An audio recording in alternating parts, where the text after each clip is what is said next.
저는 작은 회사를 운영 중인 40대 후반의 가장입니다. 저도 이제 곧 50을 바라보고 있는 나이지만 문득 세월이 언제 이렇게 흘렀는가 싶네요. 지금이야 저도 회사 운영하며 사장님 소리도 듣고 덕분에 아쉬운 소리 안 하고 살 수 있는 정도의 여유는 있지만 예전을 생각하면 저도 참 고생이 많았구나 싶습니다. 일찍 부모님을 여의고 고아라고 무시도 많이 당하고 부모도 백도 없이 어떻게든 살아보려 아등바등 살던 저였죠. 물론 그 덕분에 제가 지금 이런 행복을 누릴 수 있는 거겠지만 그 시절 고생은 말로 다 못합니다. 그렇게 못 나오고 보잘것없었던 제가 지금 이 자리에 있기까지는 모두 제 아내의 덕이었습니다. 바보 온달 같은 저를 사람 만들어준 게 바로 제 아내이니까요. 저 혼자였다면, 아니, 처음부터 제가 아내를 만나지 않았더라면 저는 지금도 여전히 예전의 고생들을 계속하고 있을지도 모르겠네요. 그래서 저는 제 아내를 은인처럼 생각하고 늘 감사해하며 살려고 노력합니다. 그리고 제가 받고 누리는 만큼 저도 아내가 행복하기를 바랄 뿐이죠. 그런 제 아내에게 속상한 일이 생긴다면 저는 무슨 수를 써서라도 아내를 지키려 할 겁니다. 앞서 말씀드렸다시피 저는 일찍이 부모님을 잃고 고아로 어렵게 살았던 사람이었습니다. 아버지는 제가 태어나고 얼마 안 되어 돌아가셔서 저는 아버지 얼굴도 모르고 자랐고 그 후로는 홀어머니와 단 둘이 살다가 어머니마저 제가 겨우 17살일 때 앓으시던 고질병으로 일찍 돌아가셨습니다. 애초에 연락하고 가까이 지내는 일가 친척도 없이 어머니와 단 둘이 의지하던 저였기에 어머니마저 돌아가신 후로는 완전히 혼자가 되었습니다. 가난한 집안 사정에 부모님의 사망까지 저는 외롭고 힘들었습니다. 여유도 없었던 집안 형편이었기에 그 후로 저는 더 어렵게 지낼 수밖에 없었죠. 그나마 제 사정을 알고 도와주신 감사한 선생님들의 도움으로 무사히 고등학교 졸업장까지는 딸 수 있었지만 제 형편의 대학 진학은 꿈도 꿀 수 없었기에 저는 곧바로 일을 시작했습니다. 그렇게 저는 이곳저곳 불러주는 곳이라면 마다하지 않고 열심히 일을 배웠습니다. 공장도 다녀보고 판매일도 해보고 쉬지도 않고 일을 해온 덕분에 저는 별별 잔기술이 많아지게 되었죠. 다른 친구들이 학교에서 학문에 매진할 동안 저는 몸으로 부딪히며 인생 경험을 쌓아갔습니다. 그런 경험들 덕분에 저는 20대 중반에 드디어 바라던 대로 제대로 된 회사에 취업을 할 수 있었습니다. 그 회사는 규모는 그리 크지 않아도 나름 업계에서 인정을 받는 탄탄하고 기반이 있는 중소기업이었습니다. 작지만 알차고 실속 있는 회사라고 할 수 있겠네요. 그 회사의 창립자이신 사장님께서는 힘든 시절 많은 고생으로 어렵게 살아오셨던 분이시라 누구보다 제 고생을 알아주셨던 덕분에 제가 그런 곳에 취직까지 할 수 있었죠. 그런 사장님은 제게는 귀인 같은 분이셨습니다. 베풀고 노력하며 살아도 늘 뒤통수 맞기 쉬운 게 인생살이인지라 도움받을 곳 하나 없이 살았던 저였는데 그런 저를 믿어주신 유일한 분이 사장님이셨네요. 저는 고졸에 사무직 경험도 없는 부족한 제게 기회를 주신 사장님께 꼭 보답을 하고 싶었습니다. 그래서 시키지 않아도 1시간씩 일찍 출근해서 모르는 일을 배우고 누구보다 늦게까지 회사에 남아 일을 하곤 했습니다. 그때는 사장님께 잘 보여서 아부를 하겠다는 생각보다 남들에게 뒤처지면 안 되겠다는 생각 때문이었어요. 아무리 중소기업이라 하지만 그때 저 말고 다른 직원들은 전부 대학까지 나온 사람들이었기에 그 사람들 틈바구니에서 제가 버틸 수 있는 방법은 무조건 남들보다 노력해야 한다는 것 뿐이었습니다. 그날에도 저는 늦은 시간까지 혼자 야근을 하다가 밤늦게 퇴근을 하던 길이었습니다. 퇴근을 해서 집이 있는 동네까지 가고 보니 벌써 10시가 넘은 늦은 시간이었죠. 길에는 사람도 별로 없고 그날따라 유난히 조용한 듯 했습니다. 그런데 그때 길 옆 골목에서 웬 취객에 시달리는 아가씨를 보게 되었어요. 남자는 술에 많이 취했는지 여자에게 치근덕거리고 있었고 여자는 남자에게 손목이 붙잡혀 벗어나지도 못하고 이리저리 괴로워하는 듯 보였습니다. 처음에는 둘이 아는 사이인가 싶어서 그냥 지나치려고 하는데 아무래도 이상해 보여서 가까이 갈 수밖에 없었어요. 저기요, 괜찮으세요? 둘이 아는 사이예요? 아니에요. 모르는 사람인데 저를 가지도 못하게 하고 자꾸 붙잡아서. 제가 도와드릴까요? 예, 좀 도와주세요. 어이, 아저씨.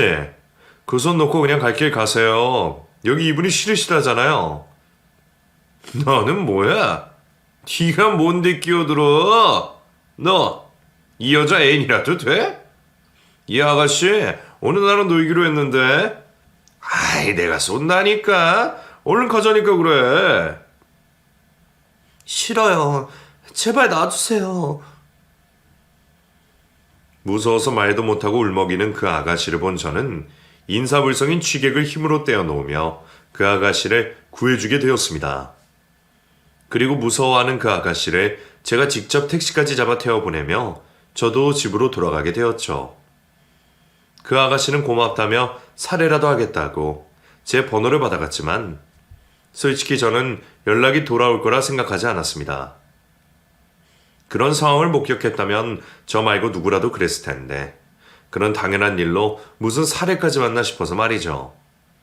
아니나 다를까 며칠 동안 연락이 오지 않았고 저도 그 일은 금세 기억에서 지우게 되었습니다.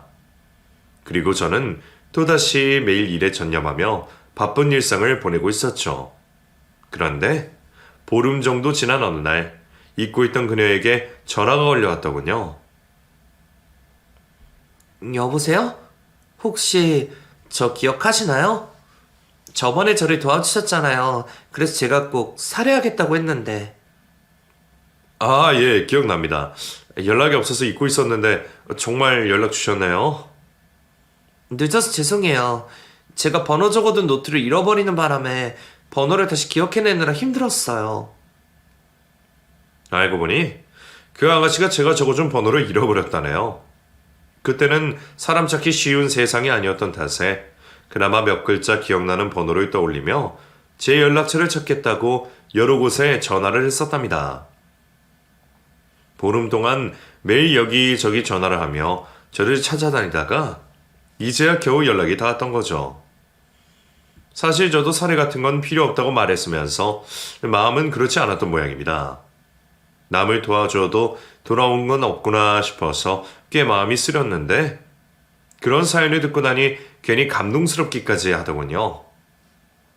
그 마음만으로도 고마워서 사례는 정말 필요 없다고 했는데 그 아가씨는 저를 꼭 다시 만나서 감사를 전해야겠다며 저와 약속을 잡았습니다. 덕분에 저는 오랜만에 일찍 퇴근을 하며 그 아가씨와 저녁 식사를 하게 되었죠. 덕분에 맛있는 밥도 얻어먹고 커피까지 마셨으니 됐다 싶었는데 저희의 만남은 거기서 끝이 아니었습니다.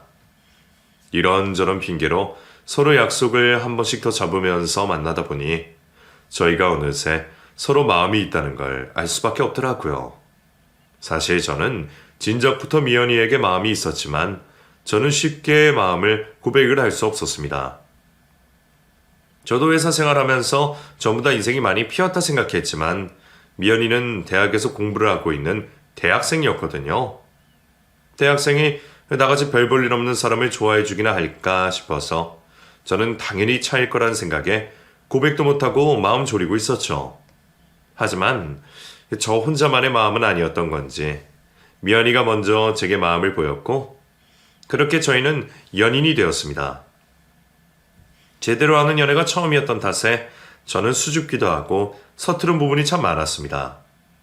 애초에 좋아하는 여성에게 고백도 제대로 못하는 놈이 뭘 그리 잘했겠어요? 그래서 저희 사이에 먼저 약속을 잡거나 리드하는 건 제가 아니라 미연이었어요. 먼저 고백을 해온 것처럼 늘 솔직하고 당당하던 미연이는 제가 존경할 만한 사람이었습니다.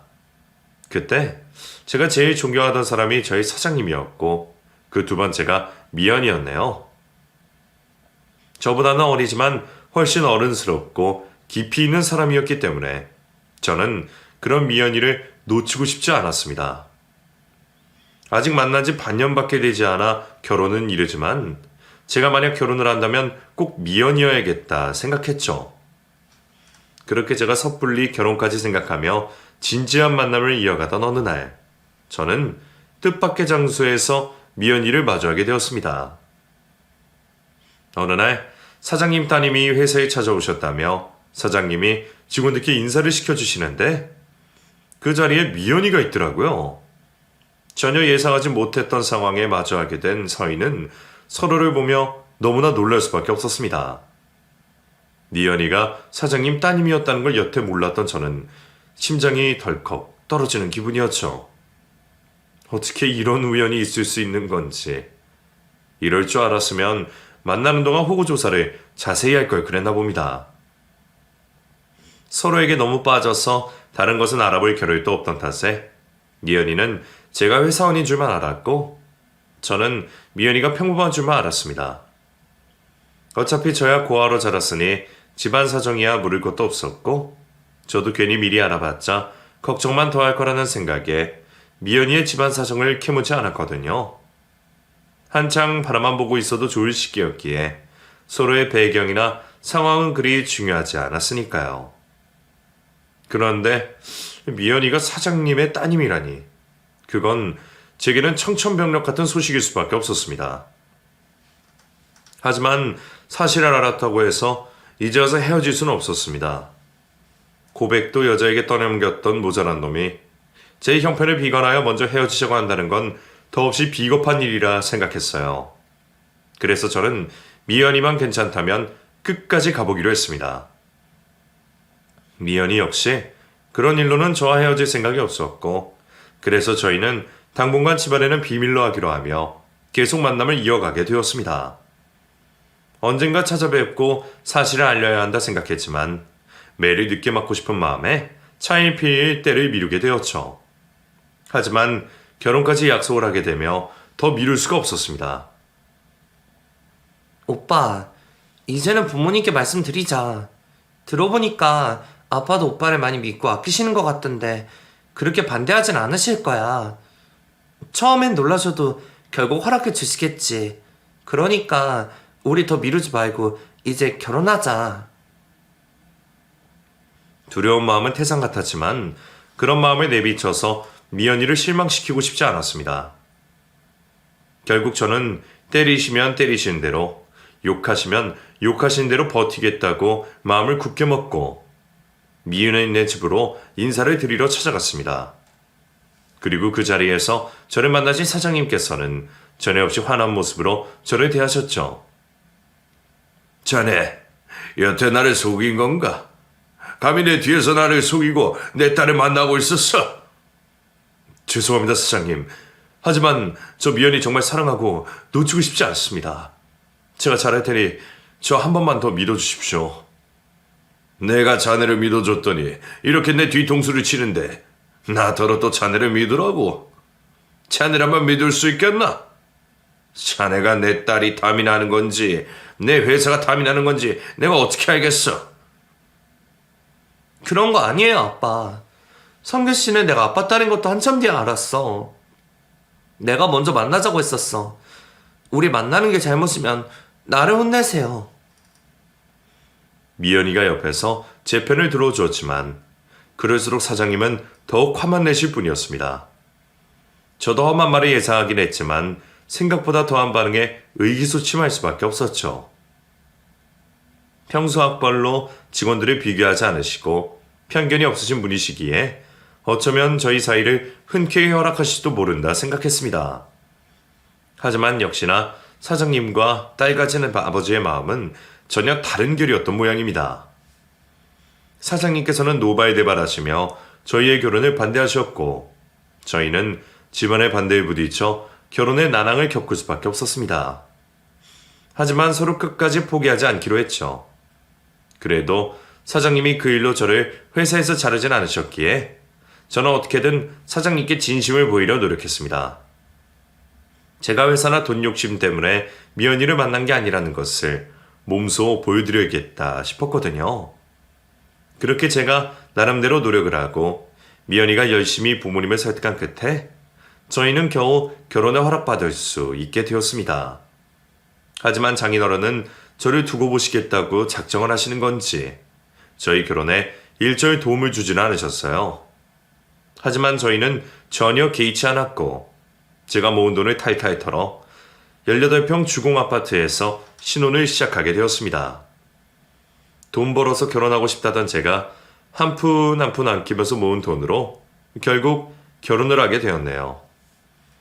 저야 그 정도만 해도 감지덕지한 상황이었지만 사실 아내에게는 무척 미안했습니다. 귀한 집 외동딸로 태어나서 평생 좋은 집에서 좋은 것만 누리던 아내가 좁고 낡은 주공 아파트에서 잘 지낼 수 있을까 싶었거든요. 마음 같아서는 좋은 것들로만 채워주고 싶었지만 그러기에는 제가 아직 부족한 게 많았습니다. 그래도 착한 아내는 한 번도 투정이나 불평 없이 제 곁을 지켜주었어요. 누구보다 소탈하고 작은 것에 감사할 줄 아는 아내야말로 제가 가장 좋아하는 아내의 부분이었습니다. 덕분에 저희가 잘 사는 모습을 보고 마음을 놓으신 장인어른께서는 이후 제게 적극적으로 회사 일을 가르쳐 주셨고 저는 그 밑에서 누구보다 열심히 일을 배우게 되었습니다. 하나를 가르치면 열을 배우겠다는 심정으로 시키시는 일은 뭐든 해내려 했죠. 장인어른께 잘 보이고 인정받고 싶어서 당연히 열심히 일을 해야 했지만 사실 그때는 제가 그럴 수밖에 없는 다른 이유가 있었습니다. 다들 불경기에 세계 경제까지 안 좋아지면서 문을 닫는 회사들이 늘고 있었는데 저희 회사 역시 겨우 버티고 있었을 뿐 바람 앞에 등불 신세인 건 마찬가지였어요. 큰 회사들과 달리 작은 문제에도 휘청할 수 있는 영세 회사였기에 저는 회사를 위해서라도 바쁘게 뛰어다닐 수밖에 없었습니다. 하지만 그런 직원들의 노력에도 회사 사정은 점점 나빠져 갔습니다. 오죽하면 장인어른께서 은행 대출로도 모자라 개인 사비까지 털어 회사 운영을 하셨으니 안 좋은 상황임은 확실했죠. 그런데 하필이면 그런 상황에 기껏 만들어 두었던 신제품이 전량 폐기되는 일이 벌어지고 말았습니다. 들인 돈이 있는데 매출이 없으니 그 일로 회사 사정은 걷잡을 수 없이 나빠졌고 결국 회사는 더 이상 직원들에게 월급을 주지 못할 상황까지 되었습니다. 그 일로 충격을 받으신 장인어른은 평소 지병이셨던 고혈압으로 쓰러지시면서 병원 신세를 지셔야 했고 태어난 뒤로도 이전같이 지내지는 못하셨습니다. 회사는 무너지고 아버님은 쓰러지고 그때 아내의 상태 역시 좋지 못했어요. 아내는 그런 장인어른을 간병하느라 친정에 가 있었고 저는 혼자서라도 어떻게든 회사를 다시 살려보겠다며 백방으로 뛰어다닐 수밖에 없었습니다. 장모님께서는 가망이 없으니 포기하라고 하셨지만 저는 그렇게 회사가 문을 닫는 것을 차마 두고 볼 수가 없었습니다. 장인어른이 평생을 바치시고 제가 꿈을 키운 곳이었으니까요. 얼마가 걸릴지 몰라도 저는 장인어른의 피와 땀을 무시할 수 없었습니다. 하지만 장인어른은 결국 다시 일어서지 못하시고 돌아가시고 마셨습니다. 그 후 저는 장인어른의 뒤를 이어 회사를 이어받게 되었고 혼자 대신 장모님까지 모시며 제가 세 식구의 가장 노릇을 하게 되었습니다. 제 어깨에 짊어진 무게 때문이라도 저는 열심히 할 수밖에 없었어요. 열심히만 하면 안 된다고 하지만 제가 달린 뭘 할 수 있었겠어요. 숟가락으로 땅을 파더라도 포기하지 않으면 우물을 만들 날이 올 거라 믿으며 저는 끝까지 포기하지 않았습니다. 밑바닥부터 다시 시작해야 하는 일이라 힘들었지만 시간이 지날수록 조금씩 빛이 보이는 기분이었습니다. 그렇게 몇 년을 고생한 끝에 저는 다시 장인어른의 회사를 살려낼 수 있었습니다. 물론 예전만큼은 아니지만 공장도 다시 돌리고 직원들도 데려오면서 상황이 나아져 갔어요. 그 과정에서 아내 역시 물심양면으로 저를 도왔고 장인어른이 키우신 회사를 저희 부부가 지켜낼 수 있었습니다. 이런 상황을 장인어른이 보셨으면 참 좋아하셨을 텐데 말이에요. 저는 무사히 회사를 지켜낸 것으로 장인어른이 저를 조금이나마 인정해 주셨으면 했습니다. 회사가 안정화되어 가면서 저희 부부도 조금 여유를 찾으며 아이도 가지고 행복한 일상을 보내게 되었어요. 아내는 집에서 아이들을 키우며 제 내조를 도왔고 저는 그런 아내의 내조와 아이들의 재롱에 힘을 얻으며 성실한 가장 노릇을 알 수 있었습니다. 가족들은 제가 노력하고 달려가는 원동력이었어요. 제가 책임져야 할 식구가 늘어날수록 저는 더 성장할 수밖에 없었습니다. 그런 도움과 노력들 끝에 값진 성과가 있었고, 덕분에 저는 어릴 적 꿈에 그리던 좋은 집에서 사랑하는 가족들과 함께 행복을 누릴 수 있게 되었죠. 그러다 어느 날 제가 손님을 모시고 저녁 식사 자리에 아내와 함께하는 일이 있었습니다. 제가 접대를 해야 하는 분이 저희 회사의 해외 쪽 판로를 위해 꼭 도움을 받아야 하는 사장님이었는데, 마침 저희가 동년배다 보니 서로 편하게 부부 동반으로 자리를 하는 게 어떻겠냐 싶더군요. 그런데 그쪽 사모님께서 저희 아내 얼굴을 알아보고는 먼저 말을 겁니다. 저희가 동년배이다 보니 아내들 역시 엇비슷한 나이일 줄 알았지만 설마 그런 곳에서 아내의 인연을 만날 줄은 몰랐네요. 반갑게 아는 체란 그 사모님은 아내 대학 시절 동창이었습니다. 어머, 너 미연이 아니니? 맞지, 미연이? 혜수? 그래, 나 혜수야, 김혜수. 이게 대체 얼마만이야? 우리 대학 졸업하고는 총 못 봤으니까 벌써 10년도 더 됐겠다. 세상에, 우리가 어떻게 다시 만나니? 뭐야, 박 사장님, 사모님이랑 당신 아는 사이야? 대학 시절 동창이야. 이야, 정말 신기한 인연입니다. 어떻게 김 사장님 아내분이 저희 집사랑 동창인지. 세상 참 좁네요. 그럼 학교 다닐 때 둘이 많이 지냈어? 그럼요, 엄청 친했지. 대학도 같이 다녔지만 사실 저희 인연이 꽤 깊거든요. 미연이가 나한텐 거의 은인이죠. 당신도 알지만 어릴 때 내가 어렵게 자랐잖아요. 그때 도움을 많이 받았거든요. 알고 보니 두 사람은 그냥 대학 동창 사이보다 깊은 인연이었습니다. 박 사장님 사모님의 어머니께서 저희 처갓집에서 파출부 일을 해주셨답니다. 마침 두 자녀가 동갑이었고 오며 가며 보기도 했었다네요. 혼자 자식을 키우며 고생하시던 파출부의 사정을 하시던 장인어른이 그 사모님이 대학에 들어갈 적에 4년치 대학 등록금까지 도와주셨다죠. 덕분에 나는 미연이랑 같은 학교에 다닐 수 있었고 우리 인연이 이어질 수 있었네요. 그땐 참 감사했는데 은혜를 갚을 길도 없이 세월이 흘렀네요. 아유, 그럼 우리가 김 사장님 댁에 신세를 진 셈이네. 이거 지금이라도 다시 한번 감사하다고 해야겠는데요.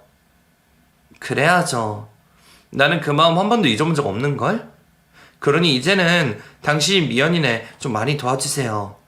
괜히 사업선 생각하느라 너무 재고 따지지 말고.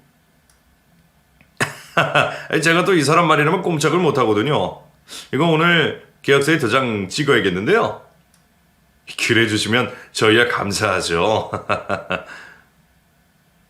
예상치 못한 인연에 얘기가 잘 풀리는 듯해서 다행이었습니다. 덕분에 사업 얘기도 뭐 길게 할 게 없었고 그 후로도 두 사람은 오랜만에 반가움을 나누고 있었죠. 그나저나 미연이, 너 그동안 왜 이렇게 연락이 안 됐니? 미연이 너도 결혼했을 거라 생각은 했는데 그동안 소식이 너무 없어서 걱정했잖아. 무슨 일 있었어? 아니야, 나도 결혼하고 잘 살고 있었어. 근데 왜 그렇게 동창회에 한 번 안 나왔어? 그냥 살다 보니 바빠서. 애들도 키워야 하고 이래저래. 어머, 누군 애 안 키우니? 그러지 말고 이번엔 꼭 나와. 다들 너 궁금해해. 그래, 당신도 모임 나가고 그래. 사실 이 사람이 그동안 제일 돕느라 통 바깥 활동을 못했어요. 집에서 살림하고 애들 키우느라 동창이 신경 쓸 틈도 없었나 봅니다. 제가 신경을 썼어야 하는데 참 무심했네요. 그러게요. 김 사장님이 신경 좀 쓰셔야겠어요. 사실 이제 와서 하는 말이지만 아까 제가 얼마나 놀라운 줄 아세요? 한마터면 미연이 못 알아버릴 뻔했다니까요. 미연이 늙은 것 좀 보세요. 옛날에는 그렇게 예쁘고 곱던 애가 그동안 얼마나 고생을 했으면 이러겠어요. 내 마음이 다 아프네 참. 그러게요. 제가 죄인입니다. 제가 이 사람을 너무 고생만 시켰나 보네요. 사실 저희끼리는 미연이 얘기를 많이 했었거든요. 미연이가 학교 다닐 적에도 유명했어서 저희 여대에서 미연이 모르는 애가 없었을 거예요. 집 잘 살지, 얼굴 이쁘지, 거기다가 공부까지 잘하니까 인기도 얼마나 많았을까요? 그래서 주변 다른 학교 남학생들이 미연이 보겠다고 저희 학교 강의실까지 찾아오고 그랬어요. 그랬던 친구라 다들 미연이가 얼마나 좋은 남자를 만나서 시집을 갈지 궁금해했거든요. 우리는 네가 졸업하자마자 연락이 끊겨버려서 비밀리에 어디 재벌집에라도 시집간 줄 알았잖니. 근데 이런 고생을 하고 있는 줄은 몰랐네? 동창이 오랜만에 보기에는 제 아내가 그동안 고생을 많이 한 것처럼 보였던 모양입니다. 사실 틀린 말도 아니었어요. 그동안 저나 아내가 어떻게든 회사 한번 살려보겠다고 얼마나 열심히 달렸습니까? 그러니 고생도 많았죠. 그럴수록 제가 더욱 아내를 신경 써야 했는데 저도 그동안 제가 참 무심했다 싶더군요. 아내에게 내조만 바랄 게 아니라 종종 나가서 기분 풀고 올 기회를 줬어야 했는데 저는 사업하느라 바쁘다는 핑계로 아이들 일은 전부 아내에게 밀어버렸고 아내는 집에서 아이들 챙기랴 장모님 챙기랴 거기다 제 뒷바라지까지 쉴 틈이 없었습니다. 오랜만에 만난 동창 앞에서 빛이 나 보였으면 좋았을 것을. 괜히 나 때문에 그런 말까지 듣게 된 아내는 그래서인지 표정이 그리 밝아 보이지 않았습니다. 저는 그런 아내를 보며 아내의 동창 모임을 떠밀게 되었죠. 당신 그동안 고생 참 많았잖아. 솔직히 오늘 아까 그 사모님이 그런 얘기 하시는데 내가 너무 부끄럽더라. 당신 20대 시절에는 그렇게 예뻤는데 괜히 나 같은 놈한테 시집 와서 여태 고생만 하고 내가 너무 무심했어. 당신 빛을 잃게 만들어서 미안해 여보. 왜 그런 소리를 해? 나는 당신이랑 결혼한 거 한 번도 후회해본 적 없어. 지금도 내가 뭐 어때서? 당신은 이제 나 안 예뻐? 물론 당신은 언제나 예쁘지만 그냥 그런 얘기를 듣고 보니 미안해서. 내가 좀 더 잘난 남자였더라면 당신 더 편하게 해줬을 텐데. 내가 어디 잘난 집 자식이었으면 장인어른 회사도 그때 살릴 수 있었을 거 아니야. 근데 하필 사위고 남편이라는 놈이 가진 건 없는 고아라 아무런 도움도 못되고. 나는 그 생각만 하면 평생 죄스러운 마음이야. 그래놓고 당신이 그동안 친구를 만나는지 동창 모임에 나가는지 그런 것도 신경 못 썼네. 아무튼 나는 당신이 앞으로라도 나나 애들 신경 덜 쓰고 하고 싶은 대로 편하게 살았으면 좋겠어. 우리 이제 그 정도 여력은 되잖아. 그런 저의 바람대로 아내는 그 후 여태 나가지 않던 동창 모임을 나가기 시작했습니다. 박 사장님 사모님과도 자주 만나며 정말 오랜만에 사회생활을 시작하느라 바빠졌죠. 그동안 다른 동창들끼리는 자주 모여 만남을 가졌었는지 아내는 한동안 여러 친구들을 만나느라 매우 바빠 보였습니다. 아내는 오랜만에 사교 활동에 꽤 피곤해하는 듯 했지만 저는 그런 아내의 모습이 보기 좋았습니다. 늘 바쁜 나만 챙기던 아내가 자기 일로 바쁜 게 좋았거든요. 조금 늦었어도 이제라도 아내가 누군가의 아내, 엄마가 아닌 정미연 본인으로 살기를 바랬습니다. 아내가 몇 달 동안 바쁘다 보니 안타깝게도 저와 함께할 시간이 부쩍 줄어버렸습니다. 아내도 바빴지만 저도 해외 사업 문제니 뭐니 하며 매일 야근에 시달렸던 탓에 몇 달 사이 아내와 제가 단둘이 시간을 보낸 일이 거의 없을 정도였습니다. 그러다 그날은 웬일로 일이 일찍 끝나게 되었어요. 투자 얘기를 나누던 박 사장님과도 얘기가 잘 풀려가고 있었고 반년간의 고생 끝에 이제 정말 막바지 마무리만을 앞두고 있던 상황이었죠. 덕분에 오랜만에 여유가 생긴 저는 아내가 무척 보고 싶어졌어요. 그날 아내는 박 사장님 사모님 댁에서 열린 동창 모임에 참석한다며 집을 나섰습니다. 점심쯤 나갔으니 이제는 곧 끝나지 않을까 싶어서 저는 퇴근하는 길에 아내를 직접 데리러 가기로 했죠. 미리 연락을 해봤지만 노느라 바쁜지 답이 없는 것을 기다리지 못하고 저는 박 사장님 집으로 직접 찾아갔습니다. 이미 몇 번 초대받아 가본 적이 있었기에 제 아내가 거기 있는 상황에서는 갑작스러운 방문도 그리 패가 아닐 거라 생각했습니다. 아니나 다를까 초인종을 누르자 안쪽에서 일하시는 분이 바로 문을 열어주셨고 저는 무리 없이 집 안으로 들어갈 수 있었어요. 그런데 안으로 들어가던 제가 누군가와 마주쳤습니다. 어머, 성규씨. 여기 웬일이에요? 지혜씨 안녕하세요. 저 미연이 데리러 왔죠. 이제 동창 모임 끝났나 봐요. 미연이 안에 있나요? 불쾌한 표정으로 서둘러 나가다가 저를 마주치고 놀라던 그 사람은 제 와이프와 가깝게 지내던 지혜씨였습니다. 아내가 그동안 유일하게 종종 연락하고 지내던 동창 친구라서 저도 알고 있었죠. 그런데 아내의 친구인 지혜씨가 제게 이상한 말을 하더군요. 동창 모임이요? 오늘 동창 모임이라서 여기서 다 모이는 거 아니었어요? 성규씨, 여기 사실 미연이 동창이 아니에요. 아, 이걸 어떻게 말해야 할지. 그게 무슨 말이에요? 동창회가 아니라니? 여기서 제가 길게 말을 할 수는 없고요. 일단 연락처 좀 주실래요?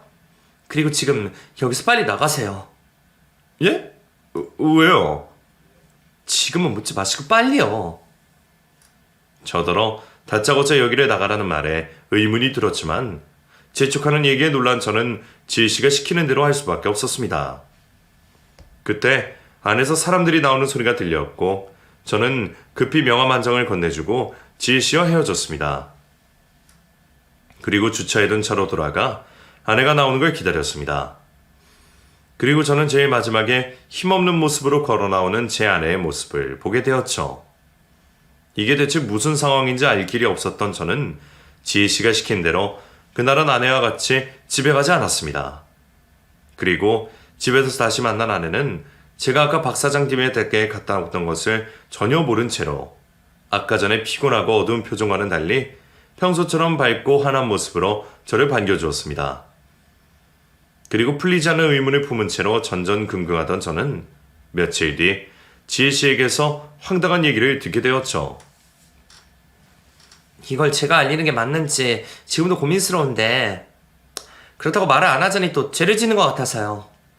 제가 원래 남의 일에 끼어들기 좋아하는 사람은 아니지만 다른 사람은 몰라도 성규 씨는 알아야 할 것 같아요. 그날 혜수네 집에서 동창 모임을 한 게 아니에요. 혜수 기집애가 부자님 사모들 모아놓고 술 파티를 한 건데 거기서 미연이한테 음식 해놔라 시키고 그 여자도 시종들게 시킨 거예요. 저는 그 자리에서 그 꼴을 도저히 못 보겠어서 뛰쳐나온 거고요. 그게 무슨 말이에요? 박 사장님 사모님은 미연이랑 친한 게 아니었어요? 친하다고요? 누가 그래요? 그 둘 악연도 그런 악연이 없어요. 아니 혜수 그 기집애가 미연이를 일방적으로 싫어하는 거지. 혜수걔가 미연이를 얼마나 괴롭혔는데요. 혜수는 미연이를 자기 라이벌로 생각했었어요. 근데 걔가 미연이한테 될 수나 있어요? 미연이는 집도 잘 살고 예쁘고 착하고 성적까지 좋았는데요. 그래도 그때까지는 그냥 귀여운 짓이었어요. 근데 그러다가 혜수 어머니가 미연이네 집에서 파출부리를 하는 걸 애들이 알아버렸죠. 그 후로는 미연이가 잘못한 것도 없는데 혜수가 무조건 미연이 싫어했어요. 정말 많이도 괴롭혔었죠. 친했었다는 그 여자의 말과 달리 두 사람은 한 번도 친했던 적이 없었답니다. 그 여자가 제 아내를 시기하고 질투해서 전부터 많이 미워했었다는 겁니다. 자격지심 때문인 건지 대체 착한 제 아내가 뭘 잘못했는지 몰라도 남의 가방을 뒤져 물건들을 없애고 뒤에서 욕을 하고 다니고 사람을 괴롭게 했다더군요. 어쩐지 그 여자를 만나고 그리 반가운 기색이 아니었던 아내의 얼굴이 저는 이제서야 이해가 되었습니다. 저는 그 사모가 저희 장인어른께 도움을 받았기에 진심으로 제 아내를 돕고 싶어 하는 줄 알았더니 그동안 제 아내를 그런 식으로 괴롭히고 있었던 모양입니다. 그러던 애가 어디서 남편 잘 만나서 이제는 자기 남편이 갑이라면서 성규 씨네 회사 일을 빌미로 미연이를 부려먹고 있었던 모양이에요. 저도 어제 그 자리 나가서야 알았지 그 전까지는 전혀 몰랐어요. 근데 미연이 말 들어보면 그런 일이 한두 번이 아니었던 모양이더라고요. 심지어 그 집 가서 파출부처럼 일해주고 오기도 한다던데 친구인 제가 그걸 어떻게 모른 척 하겠어요. 미연이는 남편한테 비밀로 한다고 하지만 저는 그렇게 못하겠네요. 그래도 남편이 알 건 알아야죠. 아무리 회사 일 때문에 어쩔 수 없다고 하지만 이건 아니지 않아요? 그럼 그날은 왜 저더러 돌아가라고 그런 거예요? 그때 가서 미연이를 데리고 나오라고 했어야죠. 그날은 장소가 혜수 집이기도 하고 저도 생각할 시간이 필요해서 바로 말을 못한 거죠. 괜히 그 집에서 난리 피웠다가 주거침입이니 뭐니 불리할 수도 있잖아요. 대신 제가 며칠 뒤에 혜수가 하는 또 모임이 있다는 걸 알았으니까 그때 가서 미연이 데리고 나오세요. 아마 그때도 그날처럼 미연이 데리고 나가서 자기 시종 들게 할 거예요. 지혜 씨 아니었으면 저 끝까지 아무것도 모를 뻔했네요. 정말 고마워요. 아니에요. 저도 혜수 걔가 너무 못됐다 싶어서 그렇죠. 그렇게 아내의 친구에게서 뒤늦게 진실을 듣게 된 저는 전혀 몰랐던 사실에 황당하고 기가 막혔습니다. 그동안 아내가 친구를 만나며 좋은 시간을 보내는 줄 알았더니 그 집에 가서 파출부 노릇을 하고 있었다는 게 차마 믿어지지 않더군요. 남들 앞에서 그런 수모를 겪고 있었으면서 나한테는 알리고 싶지 않아 아무렇지 않은 척을 하고 있던 아내를 생각하면 저는 가슴에서 피눈물이 나는 기분이었습니다. 나를 위해서, 아버지 회사를 위해서 그런 일을 참아내야 했을 아내가 너무 불쌍하고 안타까웠습니다. 그리고 정말이지 그 사모를 찢어 죽이고 싶은 마음까지 들었어요. 그렇게 저는 며칠 뒤 지아 씨가 알려준 곳을 찾아가게 되었습니다. 지혜 씨가 알려준 방으로 들어가자 피부관리실의 VIP룸에서 여럿이 모여 관리를 받으면서 제 아내를 벌을 세우듯 그 옆에 세워두고 심부름을 시키고 있더군요. 미연아, 나 발 좀 주물러 볼래? 그 순간에도 아무 말도 못하고 그 여자의 시중을 들고 있던 제 아내의 모습을 보자 저는 저도 모르게 손이 먼저 날아가 버렸습니다. 짝소리가 나게 그 사모의 뺨을 때려버렸죠. 조용하던 방 안은 순식간에 아수라장이 되었고 제게 얻어받은 그 여자는 울고불고 난리를 치기 시작했습니다. 지금 이 사람한테 뭐 하는 짓이야? 당신 거기서 뭐해? 얼른 나와! 여보. 어머 세상에. 지금 뭐 하는 거야? 지금 내 때린 거야? 그래. 마음 같아서는 더 때려주고 싶은데 참는 줄 알아. 뭐? 당신 미쳤어? 동창 남편이라고 잘 봐주려고 했더니 당신이 이러고도 무사할 줄 알아? 당신 계약 날려먹고 싶어? 그래서 그딴 계약 때문에 사람을 이 고생 시켜? 그래. 계약이고 뭐가 없던 일로 해. 여보, 당신 정말 왜 그래? 나는 괜찮아. 괜찮기는 뭐가 괜찮아. 내가 언제 당신더러 이런 일 하래? 당신이 이렇게까지 해야 하는 거면 나는 계약이고 뭐고 필요 없어. 저는 끝까지 계약을 걱정하는 아내를 데리고 그 자리를 나와버렸습니다. 제 뒤통수로 고소를 하겠다며 욕을 하는 그 여자의 목소리가 들렸지만 그깟 고소 따위는 무섭지 않았네요. 하지만 아내는 그런 와중에도 제 걱정이 우선인 건지 자기는 두고 회사 생각을 하라는 겁니다. 나는 정말 괜찮다니까. 내가 뭐가 중요해. 우리 회사가 중요하지. 내가 이러면 계약해주겠다는데 어려울 게 뭐가 있어. 당신의 회사 일 때문에 더한 고생도 하잖아. 근데 내가 이 정도 수모 당하는 게 뭐가 힘들겠어. 나는 무슨 일을 하더라도 당신은 그러면 안 돼. 나는 당신이 그런 걸 못 봐. 끝까지 가족들 걱정만 하는 아내가 너무 바보 같았습니다. 자존심 구길 일 없이 곱게만 살던 사람이 왜 이렇게나 고생을 하게 되었는지 그 순간 저는 무능력한 제가 너무나 싫었습니다. 내가 조금만 더 잘났더라면 이 사람을 고생시키지 않아도 되었을 텐데 말이죠. 니연아, 나는 회사가 잘못되는 것보다 네가 잘못되는 게 더 걱정되고 무서워. 그러니까 제발 다시는 이런 짓 하지 마. 네가 왜 그 여자한테 그런 취급을 받아야 해? 아무 이유도 없이 사람 괴롭히던 여자를 벌 주지는 못할 망정 왜 숙이고 굽혀야겠느냐고. 회사 일은 내가 어떻게든 알아서 할 테니까 앞으로 그러지 마. 그렇게 해서 얻어야 할 도움이라면 저는 필요 없다 생각했습니다. 아무리 회사 일에 진심이라고 하지만 제 아내의 마음을 다치게 하면서까지 회사를 키우고 싶지 않았네요. 결국 그 일로 코앞에 두었던 계약은 파기하게 되었고 어쩔 수 없이 사정은 힘들어졌지만 저는 개의치 않았어요. 어떻게든 다른 방법을 찾아보면 될 거라 생각하며 더 열심히 일을 할 수밖에 없었습니다. 그동안 먹고 살만해졌다 싶어서 좀 편하게 살아보려 했던 저는 그날 이후로 다시 열정에 불이 붙기 시작했습니다. 아내가 다시는 그런 수모를 겪지 않게 하기 위해서 회사의 위치를 높일 수밖에 없다 생각했죠. 그 결과 저는 더욱 성공할 수 있었고 덕분에 더 이상 제 아내가 누군가에게 고개 숙이거나 기죽어야 하는 일은 없었습니다. 그리고 몇 년 뒤 우연히 박 사장네 소식을 듣게 되었는데 몇 년 전보다 나아진 저희 집 사정과 달리 그 집도 상황이 많이 달라졌더군요. 회사에 무슨 일이 있었던 건지 박 사장이 회사 비리 문제로 검찰 조사까지 받았답니다. 그 일로 결국 실형을 살게 되었고 그런 과정에서 박 사장과 그 여자가 이혼까지 하게 되었다는 걸 듣게 되었죠. 기고만장하던 그 여자가 알아서 파국을 맞게 되었다는 게 참 기분 좋은 소식이었습니다. 그런 말로를 보니 결국 뿌린 대로 거두는 법이 아닐까 싶더군요. 그리고 그런 얘기를 전해 들으면서 저는 또 한번 가족의 중요성에 대해 생각하게 되었습니다.